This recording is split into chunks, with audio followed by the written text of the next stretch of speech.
ஒரு துளி விஷம் போதும் உங்கள் மொத்த உழைப்பையும் அழிக்க. நம்மால் முடிந்தவரை நமது சக்திக்கு ஏற்ப தான தர்மங்களை செய்து வந்தால் அதுவே நமது சந்ததிகளுக்கு நாம் சேர்த்து வைக்கும் மிகப்பெரிய அசைக்க முடியாத சொத்தாகும். வாழ்க்கையில் யாரும் உழைக்காமல் உச்சம் தொடவே முடியாது. எதுவும் எளிதில் கிடைக்கவே கிடைக்காது. உழைக்காமல் வரும் உயர்வு நீண்ட நாள் தங்காது. இறைவன் கொடுக்க நினைப்பதை யாராலும் தடுக்க முடியாது. அதே போல இறைவன் தடுத்த விஷயத்தை யாராலும் ஜெயிக்க முடியாது. ஆக ஏழை ஏழையாகவும் இருக்கவே முடியாது. அனைத்திற்கும் சூத்திரதாரி இறைவன் ஒருவனே. யானைக்கும் அடிசறுக்கும் என்பது போல பணக்காரன் திடீரென அதால பாதாளத்திற்கு போவதும் ஏழை உச்சம் தொடுவதும் இயல்பான விஷயமே. சில விஷயங்களில் நாம் கவனமுடனும் நிதானத்துடனும் வாழ்க்கை பாதையின் படிக்கட்டுகளில் காலடி எடுத்து வைக்க வேண்டும்.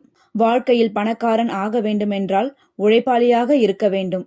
நேரம், காலம், அதிர்ஷ்டம் இவைகளால் முன்னேற முடியும் என்ற நம்பிக்கையை விட கடின உழைப்பின் மேன்மையை உணர்ந்தாலே வாழ்க்கையில் வெற்றி எனும் இலக்கை அடைய முடியும். அதுபோல வாழ்க்கையில் புகழின் உச்சம் தொட வேண்டுமானால் நேர்மை மற்றும் உண்மையை கடைபிடிக்க வேண்டும்.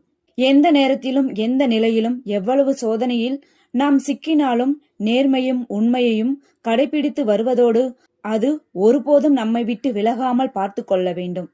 எப்போதும் எந்த நிலையிலும் தாராள மனப்பான்மையை கடைபிடிப்பதே நல்ல செயலாகும். தர்மம் தலைகாக்கும் என்ற வரிகளுக்கு ஏற்ப தர்ம சிந்தனையுடன் வாழ்வதே நல்லது.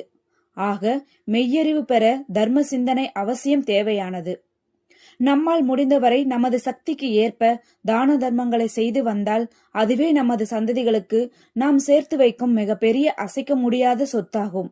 பாவத்தை கையேந்த கூடாது. அதே நேரம் புண்ணியத்தையும் சேர்க்க தயங்கவே கூடாது. அது பல வகைகளில் நமக்கான அழியா சொத்தாகும். இத்தனையும் நாம் துளி துளியாக சேமித்து வைத்தாலும் நமது பேச்சில் நிதானமும் அன்பும் கலந்திருப்பதே நல்லது. அனைவரையும் நமது அன்பாலும் அரவணைப்பாலும் வெல்ல முடியும். அதற்கான கவசம் நம்மிடமே உள்ளது. நாம் வேதனை என்னும் கடலில் மூழ்காதிருக்க நமக்கு தேவையே நாவடக்கம் மட்டும்தான். அது ஈட்டி மற்றும் அம்பு போல கூர்மையானது. அதை நாம் யாரிடமும் செலுத்தக்கூடாது. அப்படி நாவடக்கத்தை அடக்க இயலாத போது நமக்கு கிடைப்பது வேதனை என்னும் அழியாத மன அழுத்தமும் கெட்ட பெயரையுமே பரிசாக வழங்கிவிடும். ஆக உழைப்பு, நேர்மை, தாராள மனப்பான்மை, தர்ம சிந்தனை இவை அனைத்தும் நாவடக்கம் இல்லாமல் போனால் ஒரு குடம் பாலில் ஒரு துளி விஷம் கலந்தது போலவே ஆகிவிடும் என்பதை நாம் எப்போதும் மறக்கவே கூடாது.